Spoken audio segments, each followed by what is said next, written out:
क्रांति के लिए कहा जाता है कि ये कोई मखमल की सेज नहीं होती। फिदेल कास्त्रो ने ये बात कही थी।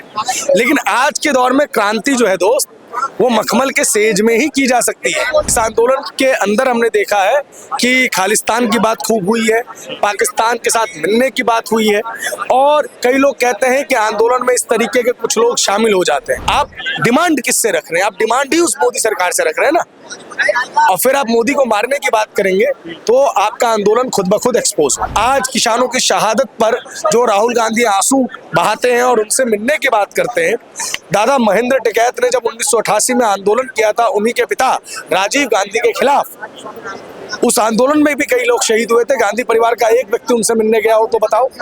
किसानों को किसान की तरीके से ही देखते हैं जी। किसान जो है वो अपना कार्य कर रहे हैं, आंदोलन करने के लिए दिल्ली आना चाहते हैं, लेकिन हमको ये लग रहा है कि इस वक्त में आंदोलन का ये सही समय नहीं है, तो उनको अपनी आंदोलन की गतिविधियों को थोड़ा सा ध्यान रखना होगा। बाकी ये देश आंदोलन की भूमि है, हर व्यक्ति को आंदोलन करने की जो है पूर्ण स्वतंत्रता है, उन्हें आंदोलन करना चाहिए, लेकिन आंदोलनों के साथ साथ उन्हें इस चीज का भी ख्याल रखना चाहिए कि उनका आंदोलन किसी दूसरे व्यक्ति के लिए हानिकारक ना हो। जैसा पिछली बार हुआ था, बहुत दिनों तक कई बॉर्डर सील हुए थे, देश के लोगों को, दिल्ली के लोगों को बहुत ज्यादा परेशानियों का सामना करना पड़ा था। तो इस तरीके की परेशानियों का सामना ना करना पड़े। पिछले आंदोलन में इंदिरा तो ठोक दी, मोदी कौन सी चीज है, ऐसे नारे लगे थे, ऐसे नारे दोबारा ना लगे, कहाँ लगे हैं, अभी फिर से लगे हैं।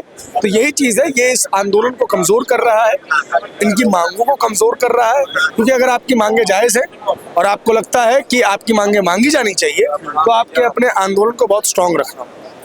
एक ऐसी मांग है जो एमएसपी के लिए बात कर रहे हैं, एमएसपी अगर लागू कर दिया जाता है तो क्या 500 रुपए किलो, 400 रुपए किलो आटा कोई खरीदेगा? नहीं, देखिए, ये तो मैं फिर कल भी कहा था, मैंने परसों भी कहा था, हर जगह कहता हूँ और अपनी डिबेट्स में भी इस चीज को कहता हूँ कि ये सारे हाइपोथेटिकल सिचुएशंस हैं। ऐसा नहीं है कि 500 रुपए किलो आटा हो जाएगा। स्वामीनाथन जी जो थे वो बेवकूफ आदमी तो थे नहीं, जिन्होंने वो रिपोर्ट बनाई थी कि C2 + 50% अगर 500 रुपए चला जाएगा तो वो 500 रुपए लिख के दे देंगे।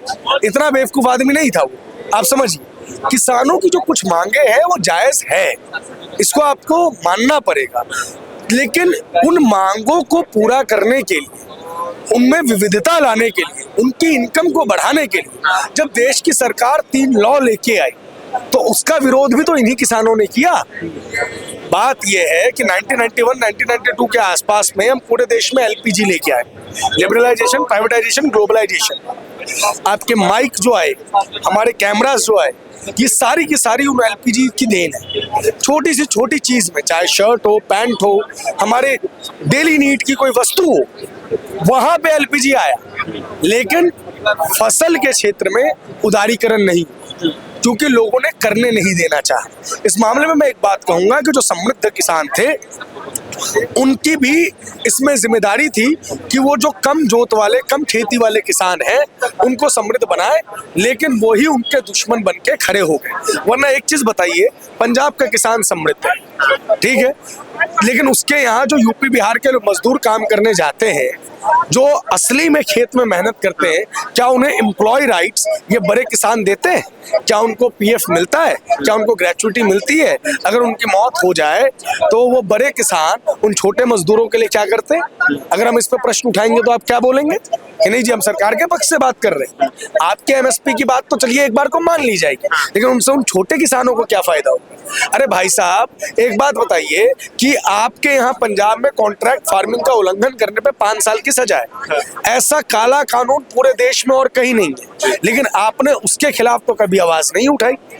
और अंतिम और सबसे महत्वपूर्ण चीज, देश के अंदर क्या है, पावर का डिसेंट्रलाइजेशन है, फेडरलिज्म है, संघवाद है, ठीक है।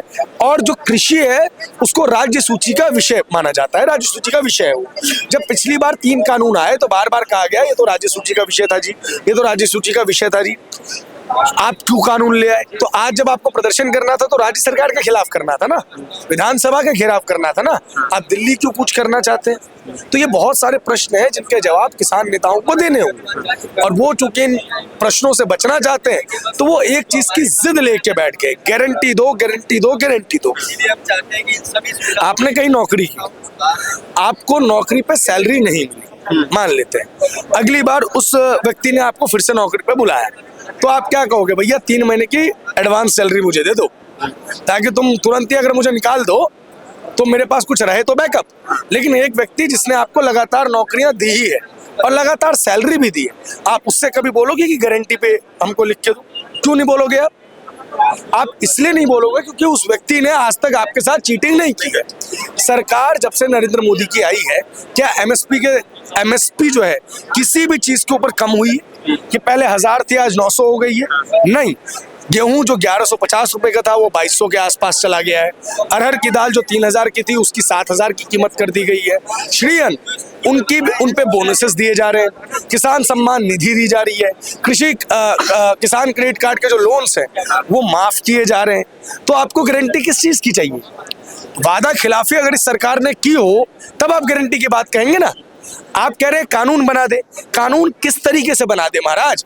आप गेहूं उगाए जाएंगे, कंजप्शन है नहीं, डिमांड है नहीं, सप्लाई बहुत ज्यादा है, तो क्या किया जाएगा उसका? कहां से दिए जाएंगे पैसे?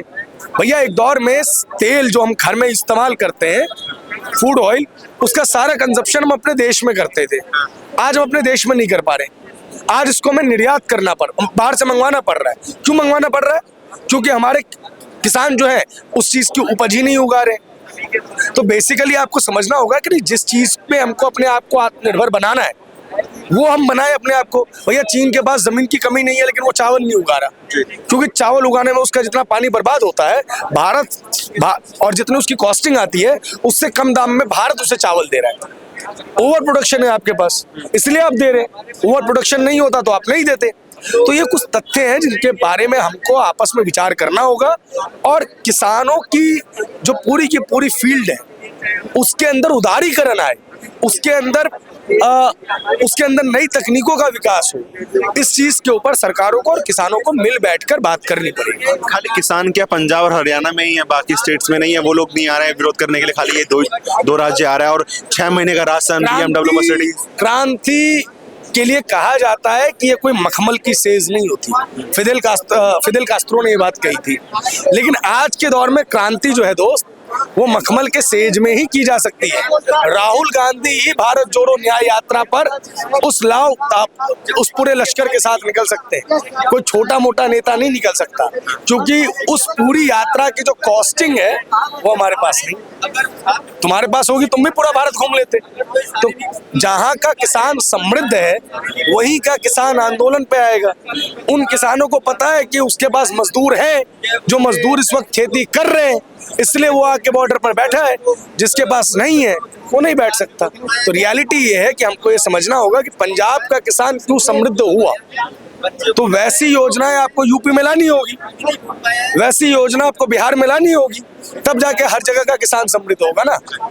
समृद्धि का क्रांति से लेना देना है भैया। जिसके पास पैसा आ ही नहीं रहा है, सिंपल सी बात ये समझो, उसका पैसा जाएगा कहाँ? लेकिन जिसके पास पैसा आ रहा है उसका पैसा तो जाने का खतरा नजर आ रहा है ना उसे। अच्छा, मोदी जी कहते हैं कि किसानों की जितनी मांगे थी वो उन्होंने करी भी, और कहीं ना कहीं हर साल कुछ ना कुछ जो भी उनसे सहायता हो पाती है सरकार से वो करती है, ठीक है। उसके बावजूद भी जिस तरीके से नारे लगे जाते हैं मोदी के खिलाफ में, कल ही लगे, फिर उसके बाद ये आंदोलन के अंदर तो बहुत सारे ऐसे लोग हैं जो असामाजिक तत्व हैं, भारत विरोधी हैं। इस बात के अंदर कोई दोहराई नहीं है, क्योंकि इस आंदोलन के अंदर हमने देखा है कि खालिस्तान की बात खूब हुई है, पाकिस्तान के साथ मिलने की बात हुई है, और कई लोग कहते हैं कि आंदोलन में इस तरीके के कुछ लोग शामिल हो जाते हैं। मेरा उनसे एक ही प्रश्न रहता है कि गांधी जी ने एक आंदोलन किया था, असहयोग आंदोलन, चोरा चोरी की एक छोटी सी घटना हुई, मास मूवमेंट था पूरे देश में आजादी को लेके, लेकिन गांधी जी ने वो आंदोलन वापस ले लिया। तो जो इस आंदोलन के नेतृत्व करता है, चाहे वो डल्लेवाल साहब हो, चाहे वो सरवण साहब हो, उनको इसकी जिम्मेदारी लेनी होगी। अगर उस आंदोलन से खालिस्तान समर्थन के नारे लगेंगे, मोदी के खिलाफ नारे लगेंगे, आप डिमांड किससे रख रहे हैं? आप डिमांड ही उस मोदी सरकार से रख रहे हैं ना। और फिर आप मोदी को मारने की बात करेंगे तो आपका आंदोलन खुद ब खुद एक्सपोज होगा। और सेकेंडली, सरकार कोई एहसान नहीं करती है मोहित जी। सरकार की ये जवाबदेही है, जिम्मेदारी है कि वो अच्छी सड़कें हमें दे, अच्छा शौचालय हमें दे, मतलब कि अच्छी कम्युनिकेशन हमें दे, अच्छी शिक्षा हमें दे। हाँ, जो अच्छा देता है हम उसे वोट रुपये आशीर्वाद देते हैं और उसको लगातार जन सेवा करने का मौका देते हैं। नरेंद्र मोदी सरकार ने किसानों के लिए बेहतरीन कार्य किए हैं, इस बात में भी कोई दोहराई नहीं है, लेकिन अभी भी इस देश में जो सबसे बुरी हालत है वो किसानों की है और हमें इस विषय पर विचार करना होगा। राहुल गांधी जी एक बात और कहते हैं कि राहुल गांधी की बात करने का कोई मतलब ही नहीं है। बेसिकली बात समझिए, मैं किसानों से मिला हूँ, मैं भी पत्रकार हूँ, आप बात जानते हैं। मैं बहुत सारे किसानों से मिला, मैंने बोला एमएसपी चाहिए, बोला हाँ चाहिए, बोला किससे चाहिए, बोला मोदी से चाहिए, बोला राहुल से नहीं, बोला उसके बस की नहीं। भैया जिस स्वामीनाथन कमेटी की वो बात कर रहे हैं, उस स्वामीनाथन कमेटी की रिपोर्ट 2006 में आ गई थी। 2006 से लेकर 14 तक उनकी सरकार थी, तब लागू क्यों नहीं किया? भैया जिस 3 कानूनों का उन्होंने विरोध किया, वैसा ही काला कानून केरल में चलता है जहां से वो सांसद है। वहां के किसानों के हितों की बात राहुल गांधी ने अगर एक बार भी उठाई हो तो बताओ। आज किसानों की शहादत पर जो राहुल गांधी आंसू बहाते हैं और उनसे मिलने की बात करते हैं, दादा महेंद्र टिकैत ने जब 1988 में आंदोलन किया था उन्हीं के पिता राजीव गांधी के खिलाफ, उस आंदोलन में भी कई लोग शहीद हुए थे। गांधी परिवार का एक व्यक्ति उनसे मिलने गया हो तो बताओ? नहीं। सबको पता है कि राहुल गांधी सिर्फ अपनी राजनीति चमकाने के लिए किसानों का सहारा ले रहे हैं, इसलिए किसानों को भी उन पर भरोसा नहीं है। देश के जितने भी नौजवान हैं, किसान हैं, वो मोदी सरकार से मांग इसलिए रख रहे हैं क्योंकि उन्हें भरोसा है कि यही व्यक्ति हमारी डिमांड्स को पूरा कर सकता है।